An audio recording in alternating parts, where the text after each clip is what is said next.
Flying ultra-long haul has always been an ambition for many airlines in the world. Among these, Qantas can be regarded as the airline that pursued this frontier more than anyone else. The travel time to reach the United Kingdom from Australia went from almost 4 days in 1947 to just around 17 hours in 2018 when Qantas first connected the Australian West Coast directly to London. Qantas' ambitions to connect the Australian Eastern Coast are embodied in Project Sunrise. In this video, we will take a long look at the future of ultra-long-haul flights with Qantas Project Sunrise. Qantas already operates 3 of the 5 longest flights in the world. Inaugurated in March 2018, Flight QF9 became the first ever Airlink to connect Perth to London Heathrow non-stop. The Boeing 787-1000 Dreamliner operates the flight, which is scheduled to leave Western Australia at 18:45 local time and land in the United Kingdom 17 hours later. While there was some initial criticism about flying for almost 8,000 nautical miles, Qantas has proved the solid demand for ultra-long-haul connections. In 2019, Qantas revealed an impressive load factor on the Perth-London route of 94%, which is even more impressive considering the cabin configuration. The Boeing 787-9 that flies on this route has 166 economy seats, 28 premium economy seats, and 42 business class seats, and the high load factor clearly shows demand for travel in all of these classes. The flight was also proven consistent. Out of the 720 scheduled flights from Perth to London Heathrow, only 4 were canceled due to extreme weather events or last-minute complications for a reliability rate of 99.5%. Perth is an essential gateway to Europe and a crucial step toward future connections between Eastern Australia and Europe. In the first year of Flight QF9, more than half of the passengers arriving from the UK have taken a connection from Perth to Eastern Australia, with 25% going to Melbourne. In 2022, the carrier started another long-haul flight from the Western Australian city to the Italian capital, Rome. In the summer of 2023, Qantas operated 3 weekly flights from Perth to Rome, effectively flying the only non-stop route between Australia and the European mainland. Project Sunrise was announced in 2017, with the first flight scheduled to take off in late 2025, connecting Sydney to London and New York, with other destinations such as Paris and Frankfurt likely to follow. To operate these flights, Qantas challenged Airbus and Boeing to deliver an aircraft capable of flying for up to 20 hours non-stop. Qantas considered the Boeing 777X and the Airbus A350-1000 for these ultra-long-haul routes. In 2022, Qantas finally ordered 12 Airbus A350-1000s, equipped with an additional fuel tank and a higher maximum takeoff weight.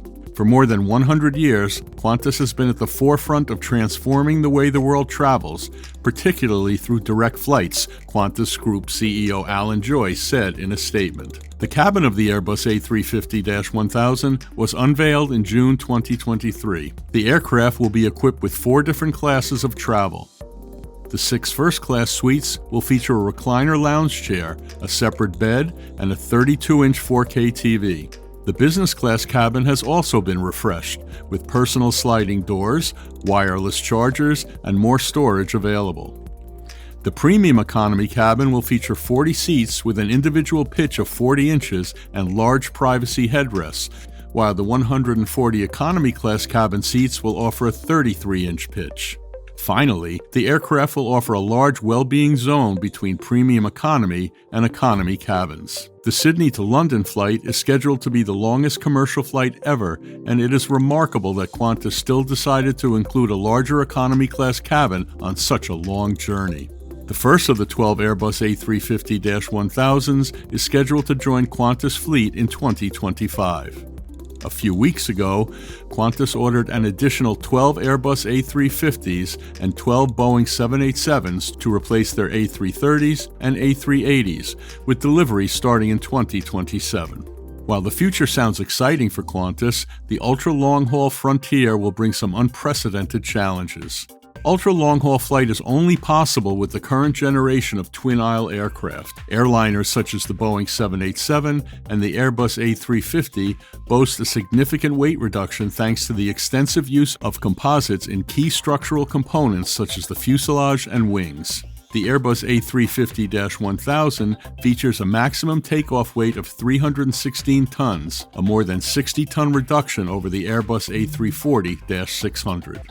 A lower weight means a lower cruising fuel flow, which is crucial for flights up to 19 hours.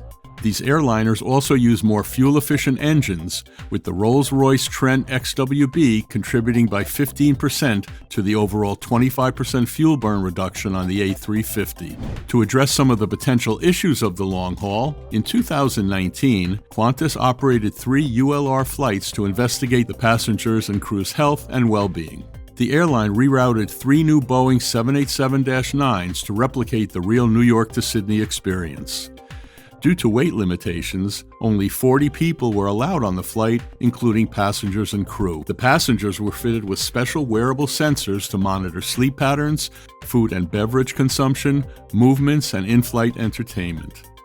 The research work on these flights complements the existing knowledge from the Perth to London flight, where sleeping patterns can be recommended to travelers. The 2019 flight from London to Sydney flew the 17,800 kilometers that separate the two cities in 19 hours and 19 minutes. On the flight, passengers could see 2 sunrises and their health was constantly monitored. In June 2023, Qantas released the results from the 2019 flight tests. Passengers subject to the tailored cabin lights and meal plans were also able to experience less severe jet lag, better in-flight sleep quality, and better cognitive performance in the 2 days after the flight. These results were achieved thanks to a routine of stand-up exercise made possible by the space available in the empty galleys. Qantas Group CEO Alan Joyce said the national carrier was excited about minimizing jet lag and improving comfort. Our A350s will have about 100 fewer seats than most of our competitors, which gives us room for more space in all classes, as well as a well-being zone for premium economy and economy passengers to stretch. People can choose how they spend their time, but we'll make recommendations based on science around the menu choices and the best times to eat or rest. The current generation of twin-aisle airliners has enabled the frontier of ultra-long-haul flight. Qantas laid the foundations of Project Sunrise years ago, and the results from QF9 are encouraging to push the airline to continue its ambitious plans. With deliveries of the Airbus A350-1000 scheduled at the end of 2025, Qantas' ambition to fly nonstop from Sydney and Melbourne is only a few years away. Would you fly on a 20-hour journey across the world? Let us know in a comment.